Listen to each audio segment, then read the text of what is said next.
Let's talk about lawsuits.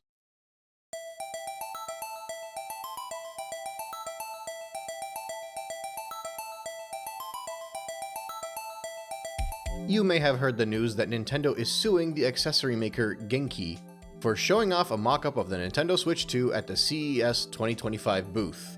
This was obviously before the console's official release. At the CES event, Genko demoed and promoted unauthorized purported mock-ups and renderings of the Nintendo Switch 2 and its accessories. Which, in fairness to Nintendo, they probably have a right to be kind of annoyed here. Genki's own CEO personally showed off the 3D printed mock-ups and stated to different reporters that Genki had access to an authentic Switch 2, on which Genki based the mock-ups, renderings, and 3D printed mock-ups. This is a good friendly reminder that if you're in the inn, you should probably keep your mouth shut. Now, many will point out that not only did Genki reveal the Switch 2 before Nintendo did, but they also killed the hype because people were saying stuff like, well, we've already seen this before, this is lame, because Genki beat the Switch teaser. But I would argue that Nintendo did a much better job at killing the hype for the Switch 2 on their own. And really, even if Nintendo has ground here to sue, even if them being a company doesn't mean they have a right to go after anybody that looks at them the wrong way, doesn't change the fact that they have lawyers available on standby at all times, ready to throw the book at you if you so much as look at them funny. Because, as we will quickly run through today, we are going to go through times that Nintendo decided to play the legal game from 1989 until today. Starting off with a softball, in 1989, Nintendo sued Blockbuster for copying instruction books. Nintendo obviously wanted video game rentals to stop renting out their games, but legally they couldn't stop them, because Blockbuster had every right to allow somebody to pay them money in order to play a game and then give it back to them. And obviously, because games were ludicrously expensive back then, at least in the first year anyway, because if you waited 2 or 3 years, the price would drop drastically, making gaming as a whole much more affordable back then than it is today, but that's a conversation for a previous video. In any case, Nintendo didn't like that there was a transaction being made by the player and Blockbuster that would see Blockbuster make $2 and Nintendo make 0. So they had to find another way to attack Blockbuster, and they noticed that Blockbuster was making copies of the instruction booklets for each game. And I imagine after their lawyerific team huddle, when one of them learned that they had grounds to sue based off of copyright violations, they all shouted huzzah and lifted him up in the air. Of course, for the next couple of decades, people would continue to be able to rent out games, but sadly that has drastically died out because everybody has decided to go digital. But, moving on to the next one, Nintendo sued the Game Genie in 1991. You guys remember the Game Genie? Basically, it was a way to cheat in your games to modify your abilities a little bit. You'd be able to attach it to an NES cartridge and mess with the data to give yourself unlimited lives or something. Well, Nintendo didn't like that because, well, they're Nintendo. They alleged that modifying the game created a derivative work and this violated their copyright. But unfortunately for the Big N, it was ruled that the use of the Game Genie by consumers to temporarily alter copyrighted video games for their own enjoyment does not create a derivative of work. Because, obviously, it does not create a derivative. But the ruling went on further to say that even if the Game Genie did create a derivative product, the doctrine of fair use enables consumers to use the Game Genie for their personal enjoyment, and therefore, it's allowed. Now, I imagine that Nintendo did not take to losing very well, and decided to just stop playing the game for a bit and waited until May of 2001, nearly a decade later, for their next course of action. They sent a cease and desist letter to Console Classics, which was a rental service that operates with thousands of physical ROMs, and they were told they had to stop the service. Console Classics replied stating why it wasn't illegal and never heard from Nintendo again. They were early enough where they could kinda still get away with it because don't worry, Nintendo would be coming up a lot more against ROMs in the future. In 2009, they shut down a Zelda fan movie that was uploaded to the internet. In 2010, a fan-made Pokemon massive multiplayer online game was shut down.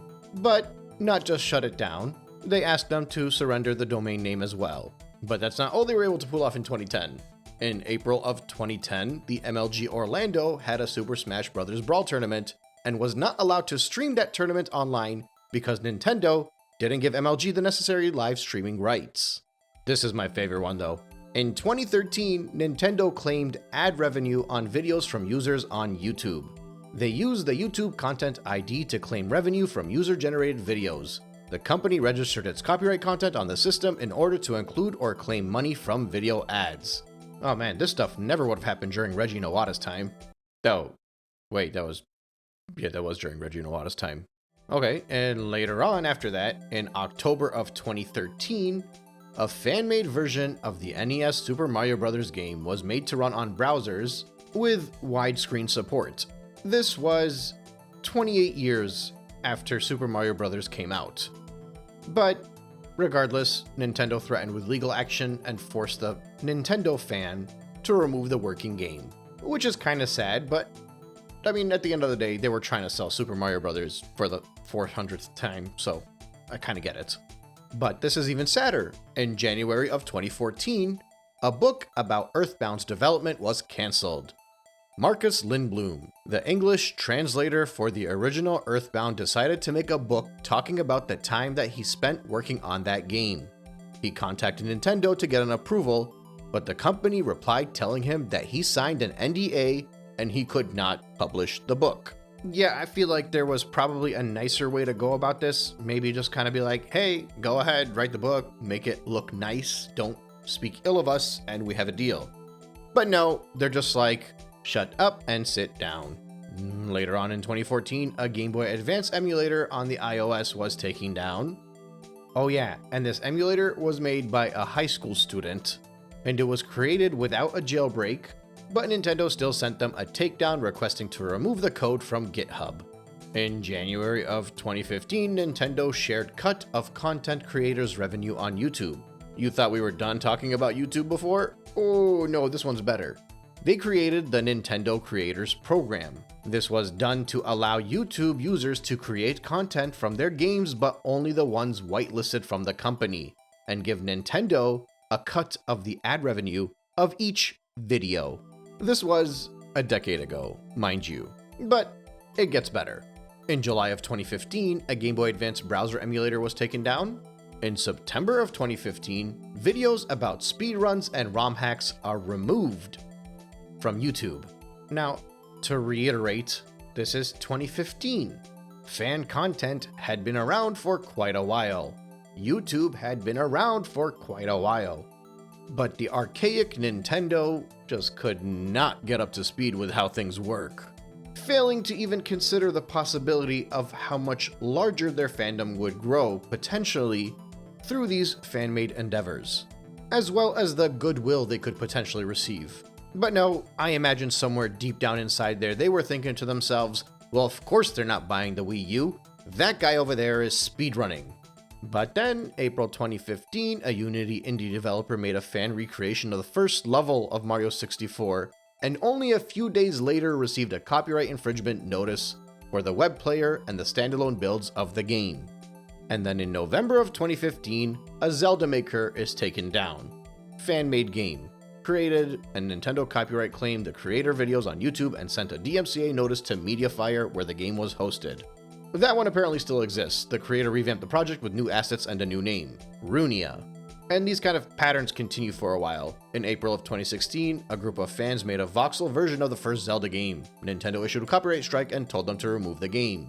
And then in August 2016, somebody did a complete rebuild of the OG Game Boy's Metroid 2. Another Metroid 2 remake, or AM2R. Other companies during this time would find somebody create this type of game with this type of effort and this type of quality and hire them. But Nintendo hates you for loving them. The fan-made remake of Metroid 2 got removed with takedowns by Nintendo, and every website that hosted the ROM received DMCA takedown notices. Yeah, a right proper kick in the groin. But don't worry, in case you happen to be a Metroid fan that is on the internet, you can probably still find that one somewhere, even though you shouldn't because Nintendo doesn't like it. And only a month later, there was a free fan-made game known as No Mario Sky, and they got a DMCA takedown. Thankfully, that one wasn't quite as terrible because the developer just modified the game a little bit to be a No Man's Sky parody. In that same month, 526 fan-made indie games based on games by Nintendo received a DMCA takedown on GameJolt, a website dedicated to hosting indie games. 526 indie games, fan projects, tinkering projects. But hey, Nintendo's gotta protect that IP, am I right?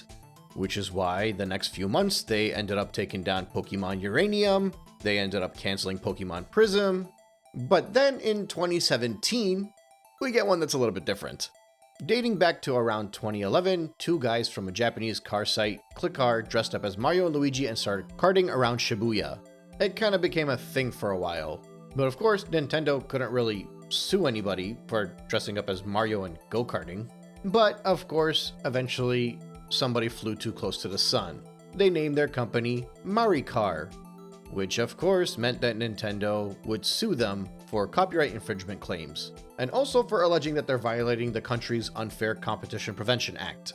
You know, we wouldn't want Nintendo to be involved in any unfair competition prevention. But don't worry, that wasn't too distracting, because by April of 2017, a fan game was created in an attempt to recreate the Breath of the Wild demo that Nintendo presented on GDC. But of course, Nintendo forced them to remove it. A Donkey Kong remake for Roku was shut down. The Super Mario 64 online game project made by a fan was removed from Patreon and YouTube after Nintendo sent copyright claims and takedown notices. A policy update in September of 2017 stated that content creators weren't allowed to broadcast content on YouTube Live from their own accounts. Okay. In 2018, they sued a couple of ROM sites. And that's of course because starting from 2018, the Nintendo Switch Online launched, forcing people to pay $20 to play those old games. And within a couple of months, they received millions of dollars from the ROM sites that they shut down because they won the lawsuit against them. So basically, from 2001 to 2018, we went from ROMs are okay to Nintendo can shut you down and you gotta pay millions of dollars for it. By November of 2018, they also stopped the creator program, which I would argue was a good thing. And then in 2019, Nintendo removed the Super Smash Bros. Ultimate stages it deemed inappropriate or too political. That was a fun one. Mind you guys, this is like number 33 still. We're not even close to 81 yet. This is all during the Switch's lifetime at this point. Commodore 64, Mario Bros. Remake, taken down. Mario Royale, a Battle Royale fan-made game, was taken down. July of 2019, a content creator named Grand Pooh Bear made a popular Mario Maker 2 level that was later removed, and it didn't appear to have any explanation as to why it happened. Mind you, 3 years before that, the levels on the original Mario Maker that he made were also removed. But the games and the streams and all this stuff was not enough, because now they started to send DMCA takedowns to YouTube channels that posted official music of their games, which I feel like in 2025 is so normalized that we don't think about how absurd that is. Just like we don't think about how absurd it is that in 2019 they took down a Donkey Kong remake, or filed a lawsuit against ROM Universe, or sent a complaint to Sony about their IP being used in Dreams. Mind you, that one happened around the start of COVID, March 2020. These next 15 or 16 also happened in 2020. This is kind of where the whole Ninja Lawyer thing really started to take off. In May of 2020, since the fan-made Mario 64 PC port that got out into the wild slipped through their fingertips, instead, Nintendo couldn't really let that go, so they decided to file copyright takedowns for any video on YouTube that showcased the game and any website that was hosting it, obviously. In that same month, they also filed 2 lawsuits against resellers of devices made to hack the Switch console and allow users to play pirated games on old models of the console. That one is kind of obvious. In August of 2020, they also shut down a payload injector. In September of 2020, the company asked the courts to issue a default judgment and permanent injunction to shut down several stores that sell Team Executor's Switch hacks and mods. A lot of this was their natural cleanup that they had to do because they were about to release Super Mario 35 for a limited time, as well as a limited release of Super Mario 3D All-Stars. Why is that relevant? Because obviously they didn't want anybody to take the Mario 64 port and make it better than what they were about to release in the 3D All-Stars game. And oh yeah, since that Mario 64 port was fully recompiled, they were able to actually put it onto any modified Switch and effectively get a better version of Super Mario 64 than what was released on the 3D All-Stars port. This was similar to what happened with AM2R. They shut down that project because they were doing the Samus Return remake on the 3DS. This time, however, they made 3D All-Stars a limited release, so if somebody hypothetically was not able to get 3D All-Stars, and they were a very bad person, they could probably still find a way to play that Mario 64 PC port, because they're a bad person and they shouldn't do it. And speaking of those bad persons, Nintendo filed a lawsuit against companies reselling hacked devices for the Switch, and they won the case, and the reseller had to pay $2 million in damages after they lost the lawsuit. And then at this point, I thought it was just kind of funny that people were even still trying to make fan games for Nintendo, because The Legend of Zelda: The Missing Link had a takedown in October of 2020, and I hadn't even heard of this one, but because of the pandemic, there was an event called The Big House. It was a 2020 event, and it had to take place online, and this forced organizers to use a software called Slippy to play the game online using emulators. But Nintendo forced organizers to cancel the event. No happiness for you during a worldwide pandemic. And then in that same month, multiple streamers were banned for playing Hyrule Warriors. 12 hours before the game came out, regardless of the fact that the creator was streaming in countries where the game was already out. And then in the following month, in December, the Splatoon 2 tournament was cancelled, and it's because the company realized Team used #FreeMelee on their names in support of the Super Smash Bros. Melee community. And then, in that same month, a legal threat from Nintendo shut down the manufacturing and sale of custom-designed Joy-Con controllers for copyright infringement that were being made to sell and donate all the proceeds to charity in honor of the death of Desmond Etika Amofa. You can't do memorials if they have copyright infringement on them either. And also in December of 2020, a series of leaks contained documents showing how Nintendo obtained personal and sensitive information on a 3DS hacker. Apparently, the company wanted to talk to him in person. So they surveilled a hacker. We're really showing the ninja side of things right now. In April of 2021, Gary Bowser is sued. A 51-year-old Canadian and console hacker is sued by the company, according to Nintendo. He was a member of the group Team Executor. This is the SXOS guys. The irony, of course, being that his name is Bowser, and he was doing bad stuff, which was very comical. But now, evil Bowser runs Nintendo of America, so it's not quite as comical anymore. By May of 2021, ROM Universe loses the lawsuit and has to pay millions of dollars to Nintendo. A Japanese developer also loses a lawsuit and also has to pay millions of dollars to Nintendo. It's a good thing they were getting all these millions paid to them, because it allowed them to keep the prices low for the rest of us.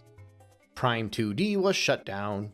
Nintendo contacted the organizers of the tournaments of Low Tide City to shut down their Super Smash Bros. Tournament because it contained mods. January of 2022, Nintendo issued a copyright claim and removed videos containing the gameplay of the fan-made FPS Pokemon game across YouTube and the original Twitter post. And then in the following month, y'all remember Gilva Sunner, the YouTube channel that used to post video game music soundtracks? Well, they received 2,200 copyright blocks from Nintendo, forcing the owner of the channel to remove the channel altogether. This is just Nintendo catching up to what they were trying to do originally when YouTube first became popular, now that they were able to get the courts and the corporations on their side. And then in 2022, business as usual, they shut down the 3DS and the Wii U eShops, naturally to destroy any form of video game preservation that they would have no control over in the upcoming generations. They want to make sure you're going to buy the new stuff. They removed Smash from Evo. They shut down Steam Deck videos because they were emulating Switch games, apparently. Yeah, I think they kind of asked for that one. And then, in March of 2022, this one is new to me, Nintendo issued a takedown on the scans of a Super Mario 64 guide. There were scans of a Japanese Super Mario 64 strategy guide from 1996 that were uploaded to archive.org. Nintendo issued a copyright strike takedown, and the scans were removed. Good God, how do people still defend this company? In June of 2022, Deoxys Prime received over 500 copyright claims because of soundtracks from Nintendo games. In that same month, covers and remixes of Metroid Prime music were removed after the owner of the videos was contacted by a lawyer from Nintendo asking them to remove them. And then in October of 2022, Octoboy was making Splatoon 3 videos using a mod that allowed for better camera angles, similar to the trailer videos that the developers used, but those videos were removed by Nintendo via a copyright claim, because they don't want people to be able to show that their game looks good, I guess. And then finally, in 2024, Yuzu and Citra emulators were stomped down by Nintendo. In April of 2024, Nintendo-related content removed from the GMOD Steam Workshop via a DMCA notice that Nintendo sent to Facepunch, forcing Gary to remove years of user-created add-ons related to Nintendo from the Steam Workshop. And you all know this one. In 2024, Nintendo files a lawsuit against Pocket Pair, the developer of Palworld, alleging patent infringement related to the game's mechanics, similar to those in Pokemon games. This one is especially bad because it means that Nintendo thinks they own the rights to throwing balls and animals come out of them, but it's also a very big deal because Palworld is pretty much better than anything Pokemon has put out ever. Is that too much to say? Like, even before I played Palworld, I remember just seeing what it looked like, and it was kind of an actualized version of what I imagined Pokemon could look like if it was taken care of. But it hasn't been taken care of, which is why I stopped playing it like a decade ago or something. I'm pretty sure the lawsuit for this one is still open. I haven't kept up with it in months, and honestly, discussing Palworld is probably a whole other video in and of itself. But what I do know is that everything going on with this ongoing case of Nintendo sending more and more anti-Palworld claims to the courts is that we are witnessing one of the greatest cases of corporate bullying, I think, in the gaming world in front of our eyes. And I don't think it should be taken lightly. I'm quickly jumping through a lot of these cases, but a lot of them have humans on the other side of it. And a vast majority of those humans are young fans, young gamers. People potentially not even trying to make any money. So when Nintendo reaches out to them, it's terrifying. They feel the need to back down because you're not going to go up against a corporation. That's ludicrous. So I think anybody that pushes back against Nintendo, especially if Nintendo's being unjust, which in a lot of these cases, they're being extremely unjust, that person deserves respect and they deserve support as well. And it's not that the people that folded ultimately don't deserve any respect, but I think we as a gaming community should not allow this type of bullying to happen and be quiet about it. We have our wallets and we have our voices. And to reiterate, there were many of these cases where Nintendo might have actually been justified, were probably justified, but there are so many others that are silly. And it should not be laughed off nor ignored, which is why I'm making this video.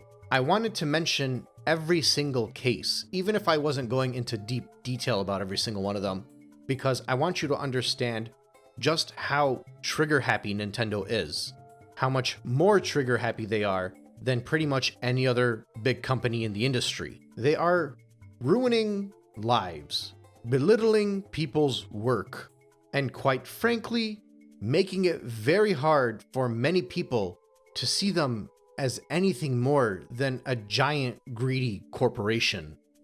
And then they still want to charge you $10 for welcome tour. But I think we should end this on a positive note. In January of 2025, Nintendo attempted and lost a trademark battle against a Costa Rican supermarket for trademark infringement. Nintendo lost that trademark battle, and the supermarket gets to keep the name Super Mario!